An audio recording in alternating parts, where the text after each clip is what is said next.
정말 지난 한 주간은 나라 안팎으로 정말 중대한 위기, 어려움이 있었습니다. 아직까지 끝나진 않았습니다만은 1조억이 넘는 엄청난 돈을 투자했어요.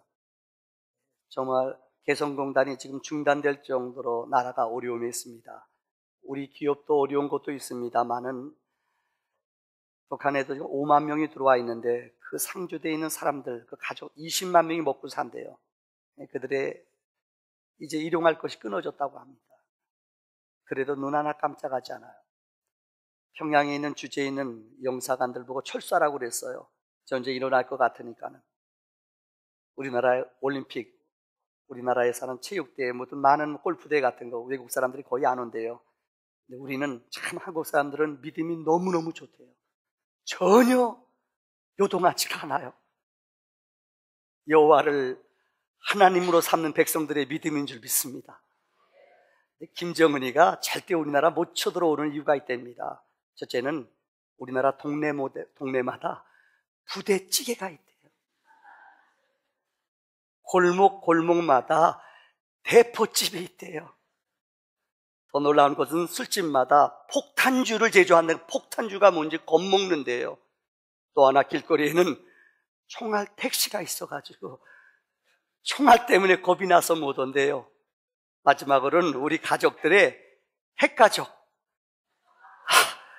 이게 도대체 뭔지 고민이 돼서 못 넘어온대요. 요즘은 낫습니다만 옛날에는 인공위성에 촬영했는데 매일마다 칼출근, 칼퇴근하는 뭐 하나 보따리 싸가지고 오는 사람들이 있어요. 이게 뭐냐? 방위들. 무슨 얘기 같습니다만은 하나님이 이 나라를 지켜주지 않으면은 시편 127편의 말씀과 같이 하나님이 성을 지키지 않으면 파수꾼의 경성함 수고가 헛되다고 그랬습니다.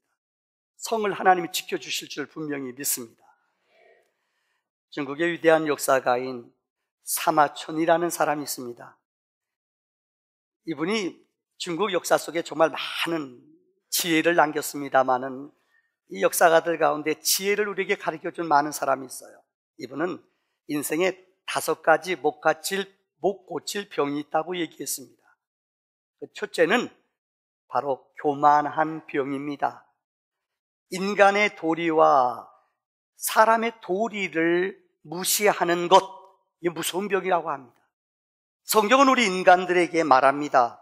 우리 기독교의 신앙을 한마디로 표현하자면은 위로 하나님을 공경하는, 우리를 만드신 창조주를 사랑하고 그분을 공경하는 겁니다.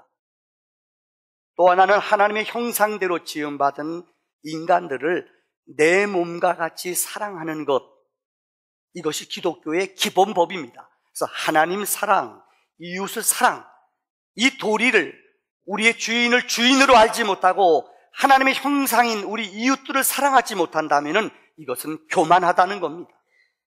두 번째는 욕심의 병입니다. 저는 목회하면서 이제까지 그런 분을 많이 봤어요. 바로 한 질병이 들어 몸에 암이 다 번졌어요. 그러면 내려놔야 돼요. 그런데도 직장 승진하려고, 높은 이사 되려고 그 죽을 병이 걸려가지고 정말 시한부 생명을 사는데도 그걸 못 놓는 사람을 봤어요. 여러 명 봤어요. 그거 빨리 내려놓고 쉬어야 돼요. 릴렉스하고 좀 내려놔야 돼요. 근데 인간들은 정말 미련해요. 내가 죽어가는 줄 아는데도 그걸 놓지를 못해요. 이게 욕심이라는 거예요. 세 번째는 부정적인 생각을 가진 사람들이에요. 똑같은 현상을 봅니다마는 믿음이라는 게 뭡니까? 이 땅에 살아가면서 여러분, 우리 예수 믿는 사람에게도 어려움이 와요. 고통이 온대도요.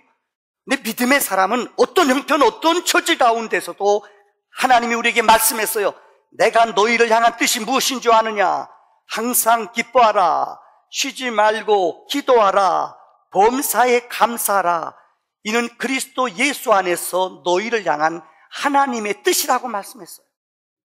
여러분, 우리 믿는 사람에게 감옥소에 갈 수 있어요. 우리에게도 상처와 아픔, 이별이라는 고통이 올 수 있어요.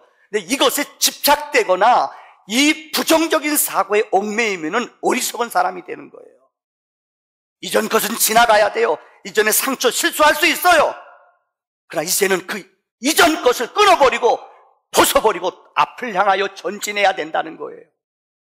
네 번째는 기운이 불균형한 병. 이 병의 얼굴이 나타나면 이미 그때는 늦었다는 거예요. 자기 몸을 잘 관리하라는 거예요.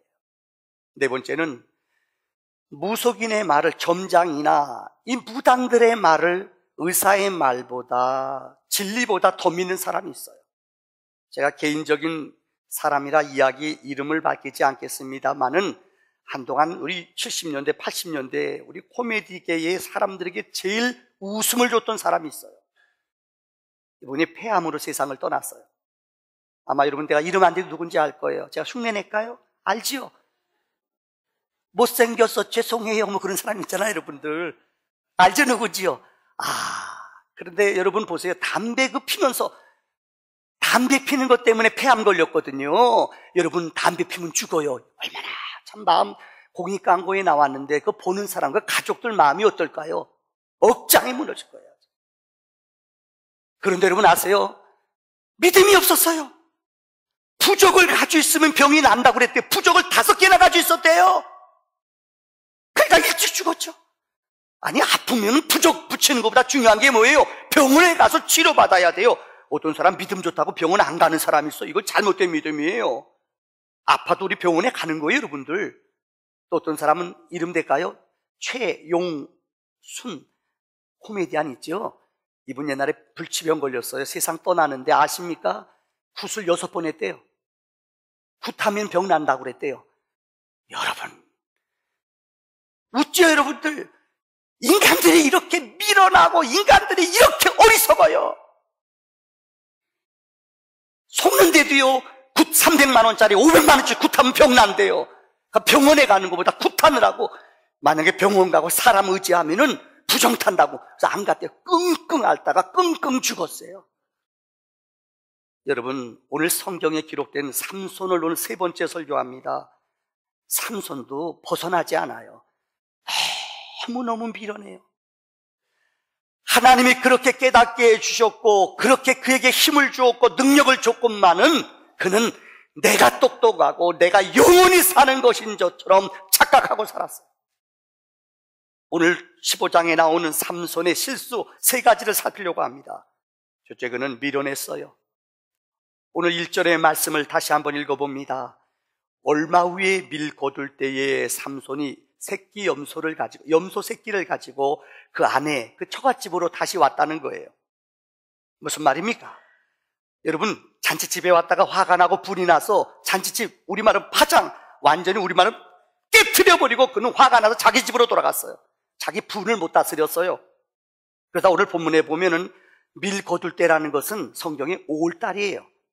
보통 이스라엘 사람들은 한 2, 3월 달에 주로 많이 결혼을 한대요.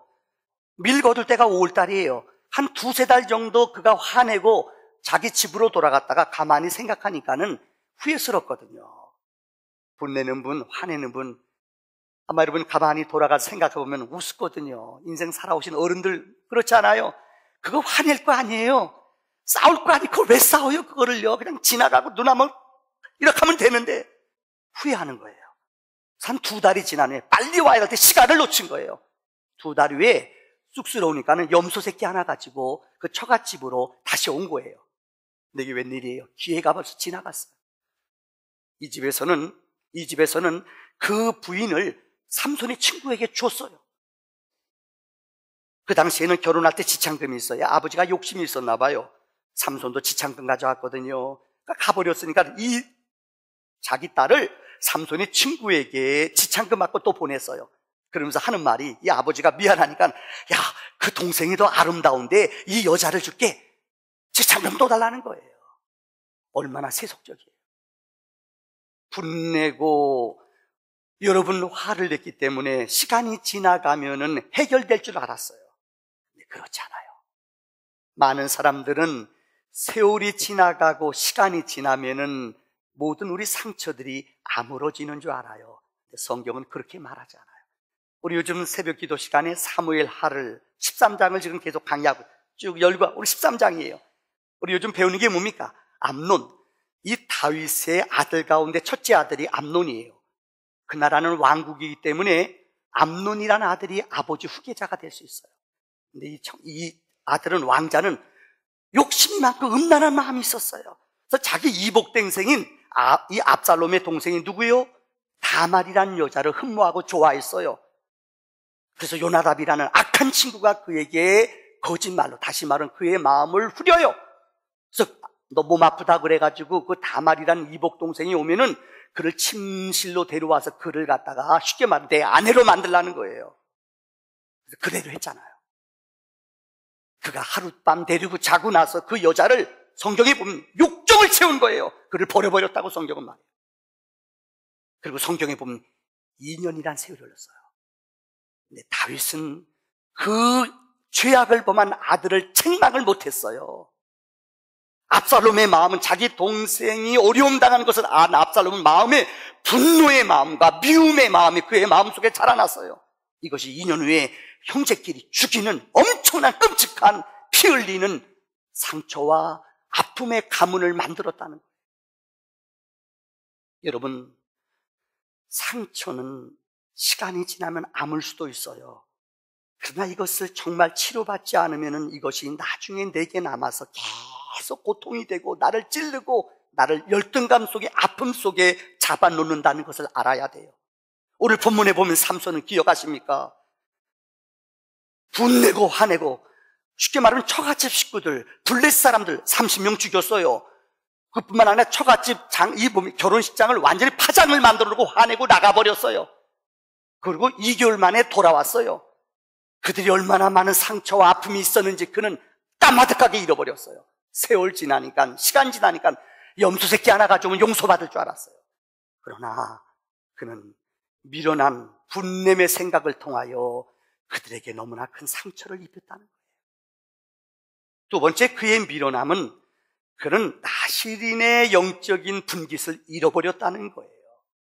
여러분, 사사기 13장에 보면은 그의 아버지는 단지파였습니다. 마노아라고 그랬습니다. 아기를 못 낳았어요.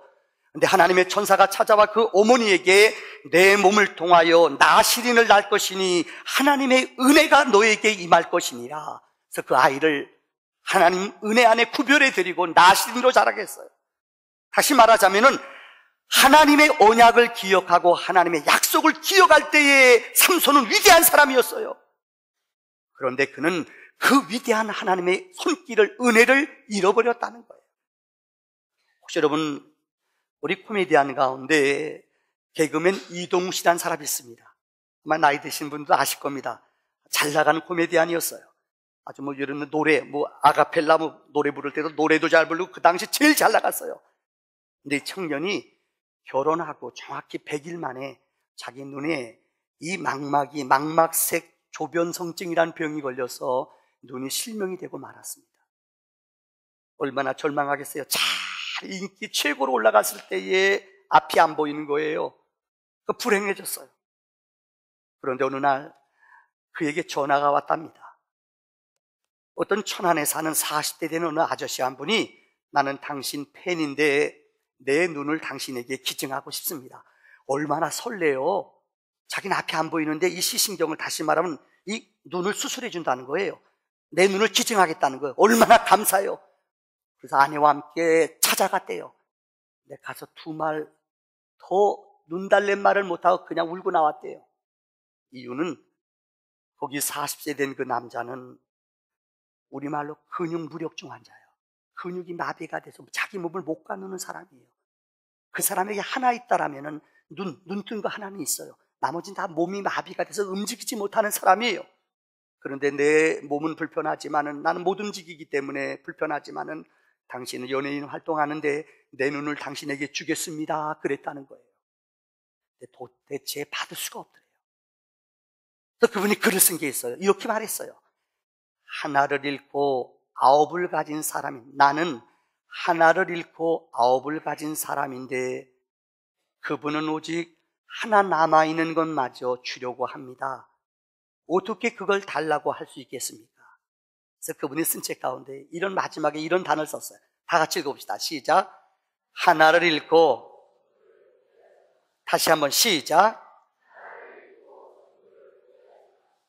여러분, 저는 이 글이 참 마음에 묵상이 됐어요. 하나를 잃고서 전부를 잃은 것처럼 포기하며 살아가는 인생들이 얼마나 많은지 몰라요. 우리 그저께요 4월 12일 날이요 서울에 있는 강남의 어느 고등학교 아십니까? 전교에서 3등 했대요. 평균이요. 그 학교는 서울대, 연고대를 한 8, 90명, 100명 안 돼요. 많이 갈 때는요. 어느 학교인지 여러분 잘 모를 거예요. 그런데 이 학교에서 전교 3등 하는 아이인데 이 아이가 모의고사, 성적에도 안 들어가는 거예요. 모의고사 봤는데 모의고사를 잘못 봤대요. 점수가 떨어졌대요. 그래서 이 아이가요 6층으로 올라가서 자살하려는 거예요. 이야, 저기 얼굴 보니까 여러분 별로 감동도 없네요. 여러분 다 떨어져 죽을 사람들만 있는 것 같네 보니까. 이게 말이 돼요? 아니 얼마나 우리가 가진 게 많고 소유한 게 많은데 그까짓 것 하나 잃어버렸다고 인생을 포기하고 절망하는 사람이 얼마나 많은지 몰라요. 여러분 소경 바디메오를 기억하십니까? 그는 날 때부터 소경 앞을 보지 못하는 사람이에요. 그런데 여러분 그는 비록 앞을 못 보지만은 그에게는 귀가 있었고 입이 있었고 발이 있었어요. 늘 일생 동안 그는 사람들 앞에 거지로 살았던 사람이에요. 근데 자기 마을에 주님이 오셨다는 이야기가 들려요. 그는 들었어요. 비록 눈은 안 보이지만은 그에게는 귀가 있어 복음을 들었습니다. 주님이 우리 마을에 오셨다는 것, 우리 곁을 지나간다는 소식을 들었습니다. 그는 입을 열어서 주님께 부르짖어요. 다윗의 자손이요 나를 불쌍히 여기세요. 그는 뛰어갔어요. 발이 있기 때문에요. 성경에 보면 그 겉옷은 이스라엘 사람들의 잠옷과 같은 거, 잠자리 옷이에요. 근데 이 겉옷을 던져버리고 주님께 목숨 걸고 뛰어갔다는 거예요. 그때 주님이 그를 향하여 병든, 다시 말하면 앞을 보지 못하는 바디메오를 치료해 줬다는 거예요. 오늘 성경에 기록된 첫 번째 말씀, 삼손은 너무나 많은 은혜와 하나님의 거룩한 은총을 공급받았습니다마는 그거 하나 실수하고 그거 하나 넘어졌을 때에 낭망하며 좌절하는 인생, 이건 어리석은 인생이에요. 두 번째, 오늘 본문이 주는 영적인 교훈입니다. 오늘 삼손은 책임을 전가하는 미련함을 범했습니다. 창세기 3장은 인류의 원죄가 진 원죄의 장입니다. 3장 9절에 보면은 우리가 알다시피 하나님이 너희는 동산 모든 건 다 먹어도 좋지만은 동산 중앙에 있는 선악을 알게 하는 나무는 먹지 말아라 명령했습니다. 근데 사탄이 여자를 유혹하고 여자가 남자를 유혹해서 따먹었습니다. 따먹었을 때 하나님이 인간에게 찾아와 첫 번째 던진 질문입니다. 창세기 3장 9절에 아담아 내가 어디 있느냐. 이 말은 하나님이 못 찾겠다 숨바꼭질하는 게 아니에요. 너는 왜 먹지 말라는 선악과를 먹었느냐. 하나님이 죄의 실제를 물어본 거예요. 근데 성경에 아담이 뭐라는 줄 알아요? 하나님 나는 벗어서 부끄러워 못 나갑니다. 이 동문서답이에요. 하나님이 그에게 너는 왜 먹지 말라는 선악과를 먹으냐. 그 죄의 실상을 물어본 거예요. 근데 부끄러워 못 나간다는 거예요. 하나님은 그를 책망해요. 어찌 먹지 말라는 선악과를 먹었느냐. 그때 아담은 말해요. 나는 먹고 싶지 않았는데요 하와가 먹으라고 그랬어요. 하와한테 너는 어찌 먹었느냐. 하와가 뭐라고 그래요? 뱀이 먹으라고. 계속 핑계대는 거예요. 책임을 다 회피하는 거예요. 창세기 4장 9절에 보면은 아담과 하와가 난 아들이 있습니다. 가인과 아벨입니다. 근데 이들이 하나님 앞에 제물을 드렸잖아요. 누구 걸 받았어요? 동생 아벨 걸 받았잖아요. 그래서 가인이 화가 나서 동생을 죽였어요. 피를 흘리고 땅에 묻었어요. 그때 하나님이 가인에게 찾아와 질문을 던져요. 가인아 내 동생 아벨이 어디 있느냐. 이 말은 너 어찌 내 동생을 죽였나는 얘기예요. 그러면 하나님 회개하고 잘못했습니다. 두 손 들고 나와야 돼요. 근데 성경에 가인은 끝까지 하나님 앞에 오리발 내밀어요. 하나님 내가 내 동생을 지키는 사람인 줄 알아요. 내 동생 어디 있는 거 내가 어떻게 알아요. 끝까지 핑계대는 거예요. 이게 인간들의 죄성이에요. 여러분 얼마 전에 인터넷에 떠도는 참 마음 아픈 아마 이렇게 화면을 보시겠습니까? 이 팔각 거북이라는 것이 있어요. 거북이는 원래 통 하나로 돼 있어야 되잖아요. 근데 8개예요. 왜 그러냐? 사람들이 버린 여러분 음료수통, 음료수 그 옆에 팩 있잖아요. 저걸 누가 그냥 무심코 버렸어요. 근데 버린 게 조금만 거북이 속에 들어가서 거북이를 얽매인 거예요. 그래서 거북이를 자라지 못하게 했어요. 우리말 장애거북이에요. 폐도 자라지 못하고 한쪽으로만 못 자라니까 이쪽으로 옆으로 부둥켜 나가서 이렇게 커진 거예요. 보통 거북이는 수명이 120년 된다고 합니다. 그런데 너무나 심장이 뛰지도 못하고 이쪽이 이완돼서 완전히 이 팩에 잡혀서 자라지 못하고 팔각형으로 있다 얼마 있다 죽어대요. 저는 이 그림을 보면서 이런 생각을 했어요. 우리 인간들이 무심코 내던지는 말 한마디, 우리가 던지는 이 팩 같은 것, 이런 쓰레기 하나 이까지 거 버렸는데 이거 누가 볼까? 그렇지 않죠. 누가 볼까? 아무도 버리잖아요. 이것이 얼마나 많은 사람에게 상처를 주고 고통을 주고 죽임을 준다는 것을 우리는 알아야 된다는 거예요. 여러분, 오늘 본문의 말씀으로 다시 돌아옵니다. 삼손은요, 이 죄를 다시 말하면 남한테 핑계대고 자기가 실수한 거예요. 삼손은 나실은 아닙니까? 나실은 절대 시체를 가까이 하거나 그 시체 것을 먹으면, 죽은 것을 먹으면 안 돼요. 그런데 그는 사자가 죽은 곳 안에 꿀을 찍어 먹었다는 거예요. 이건 나실인이 범한 죄예요. 자기가 실수한 거예요. 이뿐만이 아니에요. 수수께끼를 했어요. 그래서 결혼식장을 우리말 파장을 만들어 버렸어요.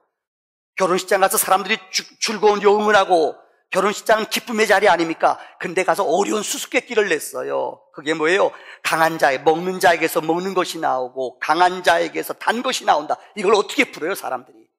이거 당신들이 맞추면 내가 옷 30벌 주겠다. 못 맞추면 30벌 달라. 못 맞췄어요, 그들이. 얼마나 그들이 힘들었어요. 아마 결혼식장에 모르긴 몰라도 삼손이 자기 자랑하는 거예요. 내가 이래봐도 사자 잡았다는 자랑하는 걸 수수께끼로 낸 거예요. 자기가 원인을 제공한 거예요. 그런데 결과는 다른 사람에게 탓하고 다른 사람을 죽이는 일이에요. 인생을 살아가면서 여러분, 얼마나 인간들이 어리석고 미련한 줄 아십니까? 인생을 살아가면서 내기를 한다는 것, 수수께끼를 내서 그 결혼식 잔치 사람들의 온 사람에게 부담을 주고 충격을 줬다는 것, 이것은 미련한 짓이에요. 우리 그런 말 하잖아요. 여러분, 여기 경로당이나 어른들 모이는 데 가면 뭐 하는 줄 아세요? 할머님들이 앉아가 놀문모에 점 100원 이거예요. 모르긴 몰라도 점 100원 하면서 되게 많이 싸우실 거예요. 왜요? 점 100원 알지요? 와, 그거 가지고 땄다, 뭐 물러달라, 뭐 너 봤지, 뭐 너 2장 엎었어. 되게 싸우는 집 많아요. 왜요? 내가 알거든요. 우리 어머니랑 저랑 고돌이 하면요, 와, 권사님들 때 많이 써요. 왜요? 속이거든요. 내가요. 우리 어머니는 화토장 다 펴놓고 해요. 나는 할 줄 아는 게 비풍조, 똥683 요것만 알고 하거든요. 우리 어머니 위해서 잃어드리려고 막 그래. 어느 날은 피박 쓰고 우리 사위, 다른 우리 사위가 도사예요. 얘는 내가 뭐든지 다 알아요. 저는 1년에 한 번, 2번 하니까 잘 모르는데 그 아이는요, 우리 처남은 탁 보면 빨리 푹내요. 어떻게 알았냐? 와, 가르쳐주면 쓰리고에 비박에 막 우리 어머님한테 효자 노릇하려고 그러는데요. 너무 많이 잃으면 저도 열이 나요. 내기는 그래요, 자고로. 아무리 점 100원이라고 그래도 여러분, 내기해가지고 기분 좋은 사람 있으면 손 들어봐요. 제가 가서 따줄게요.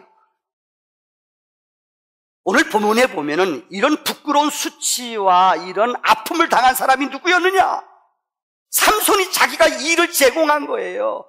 근데 어느 기절 한 기절도 그는 남을 탓하거나 남을 원망하고, 정 그가 화나고 불이 났다면 장인어른한테 가서 장인한테 따질 수 있어요.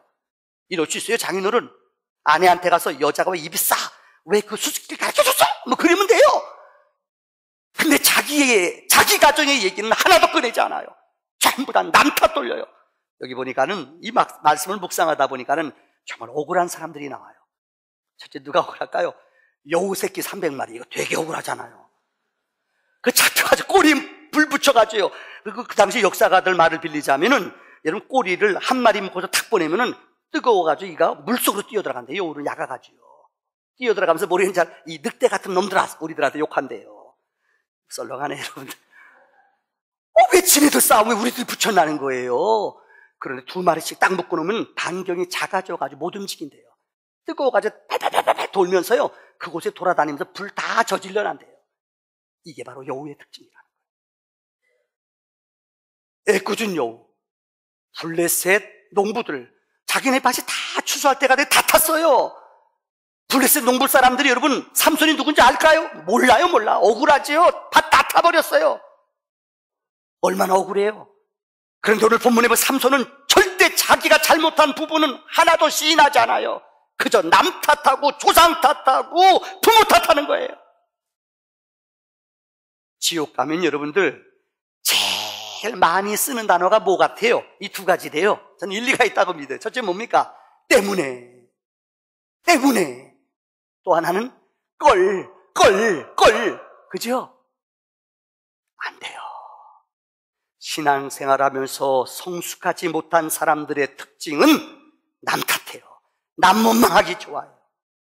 성경은 우리에게 말합니다. 어리석은 인간들아, 어리석은 미련한 자들아, 어찌 남을 탓하며 남을 원망하느냐. 부모 잘못 만나서 이 나라에 태어나서 이건 정말 미련하고 어리석은 사람이에요. 오늘 마지막 세 번째 결론입니다. 오늘 본문에 보면은 삼손은 균형을 잃었어요. 이스라엘 사람들이 많이 있는 책 가운데 탈무드라는 책에 이런 재미있는 지혜가 나옵니다. 이 유대인들은 군대에 나가서 음식을 먹을 때도 장교들이나 병사들이나 특별히 더 좋은 식사를 주거나 그렇지 않 똑같이 먹는데요. 특별히 여러분 이 방석 같은 거, 의자 같은 거 앉을 때도 장교들은 좋은 거 만들어주고 부하들은 없고 그게 아니에요. 할 수만 있으면 전쟁에 나가 싸우는 사람들은 똑같이 음식도 먹고 똑같이 복장을 입게 한대요. 그런데 한 번은 어느 날 어느 장군이 전쟁에 나가기 전에 그날 저녁 식사를 하는데 음료를 갖고 오는데 자기한테만 오고 부하들한테는 없더래요. 그래서 왜 그러냐 할까는 이 음료가 이제 거의 다 떨어졌습니다. 탈무드에 나오는 얘기예요. 이 지휘관이 그러면 내 상에도 거두어가라. 안 먹었대요.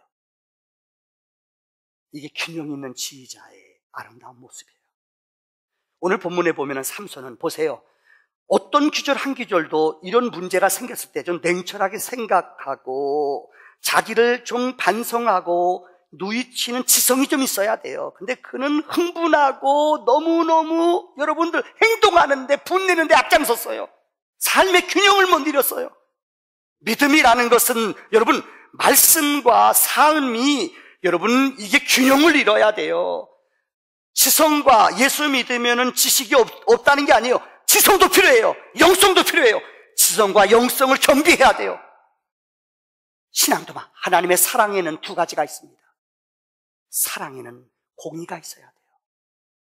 불의를 행하고 악을 행했는데도 다 하나님의 사랑으로 용서한다 이건 아니에요. 성경이 하나님의 사랑은 인간이 범죄하면 죄의 값을 치러야 돼요. 이 죄의 값을 치르기 위해서 하나님은 그 아들을 독생자를 우리에게 보내신 거예요. 그분이 우리의 죄를 위해 십자가에 죽으심으로 우리의 죄를 완전히 사해 주신 줄 믿습니다. 이게 십자가에 나타난 하나님의 사랑과 공의라는 거예요. 쉬운 예를 하나 드릴게요. 신학교 다닐 때 우리 신학교에서 들었던 얘기예요. 우리 교수님 가운데 총장을 지나신 김중훈이라는 분이 계셔요. 참 이분은 총장도 지나고 실력도 있고 우리말 규범적인 교수님이세요. 신학생들이 되기 전에 먼저 인간이 되라 매일 강조하시는 분이에요. 우리 신학교 같이 공부할 때 우리 친구 가운데 한 사람이 정말 집이 어려워요. 결혼도 했는데 여러분들 하나님의 소명 받고 왔어요. 낮에는 신학교 와서 공부하고 저녁에는 이분이 영어를 잘해서 학교 선생님도 하면서 이렇게 뭡니까 애들 학원 다니면서 학원 선생하면서 아르바이트 해가면서 공부해요. 자기가 벌지 않으면 안 되니까는요. 근데 한 번은 이분이 신대원 다닐 때 수업 시간에 이분은 서울대학교 영문과 나오신 분이거든요. 영어책 원서 400페이지짜리 구약 원전 강독을 주면서 이거 한 학기 동안 레포트 써서 내라고 줬어요. 와, 그분은 영문과 출신이고 서울대 출신이라 쉽게 하죠. 이 닭대가리들은 잘 못하거든요. 어렵거든요. 그런데 여러분 그때까지 내라고 딱 그랬어요. 근데 이분이 바쁘고 직장생활하고 바쁘니까는 레포트를 써내는데 하루 늦게 냈어요. 이분은 장학금을 못 받으면 공부하지 못할 것 같아요. 목숨 걸고 공부하는 거예요, 이분은. 근데 C를 맞은 게 D를 맞았어요. 이유는 하루 늦게 냈다고요. 야, 너무하잖아요. 그래서 이분이 찾아가서 물었대요. 교수님한테, 교수님, 내가 여차여차해서 내가 이렇게 어렵게 공부하는데 D 맞으면 C만 맞게 해주세요. 그럼 장학금 받습니다. 근데 교수님이 알았다 그러더니 그대로 뒤져버렸대요. 그래서 한 학기를 쉬게 됐어요. 생각해 보세요. 너무나 우리가 인간적으로 말하자면 너무 잔인하잖아요. D인데 C 하나 줄 수 있잖아. 신학교인데요, 그거 뭐. 근데 그냥 뒤져버렸대요. 도저히 공부할 수가 없어서 한 학기 휴학기를 내고 쉬었어요. 그런데 쉬는 날, 둘째 날이 됐는데 학교에서 전화가 왔더래요. 교무처에서 오라고. 갔더니 당신 장학금을 누가 내줬다는 거예요. 절대 얘기하지 말라고 그랬대요. 누가 내줬을까요? 그 교수님이 내줬대요. 그리고 교수님이 그 학생에게 이렇게 편지를 썼어요. 절대 목사가 될 사람은, 영적인 리더자가 될 사람은 자기 행동에 책임을 질 줄 알아야 되네. 학점 안 바꿔줬어요. 자, 우리에게 의미하는, 학생들의 마음에 감동을 주는, 우리에게 일생 동안 마음판에 새기는 교훈이 됐습니다. 여러분, 목사 될 사람은 내 말이나 행동에 대해서 책임을 져야 된다. 그러나 내가 룰을 정했기 때문에, 룰을 어겼기 때문에 그는 뒤 맞는 것을 할 수 없어요. 그러나 이것이 정지일 수 있어요. 그러나 교수님이 그에게 몰래 이 학생의 장학금을 본인이 자기 사비를 털어 내줬다는 거예요. 이게 사랑이에요. 우리는 삼손을 공부하면서 삼손의 마음속에는 분냄, 그는 누구보다 힘이 있고 능력이 있었어요. 어느 한 기절도 그는 은혜 앞에 굴복하는, 은혜 앞에 하나님 앞에 무릎 꿇는 시간이 없어요. 늘 혈기나는 대로, 분나는 대로, 자기 생각대로 마음대로 살아가는 거예요. 영적인 삶의 균형이 없어요. 이런 사람은 공부합니다. 오늘 삼손의 교훈을 통하여 우리 안에 거룩한 은혜가 채워지기를 주의 이름으로 축원합니다. 기도합시다.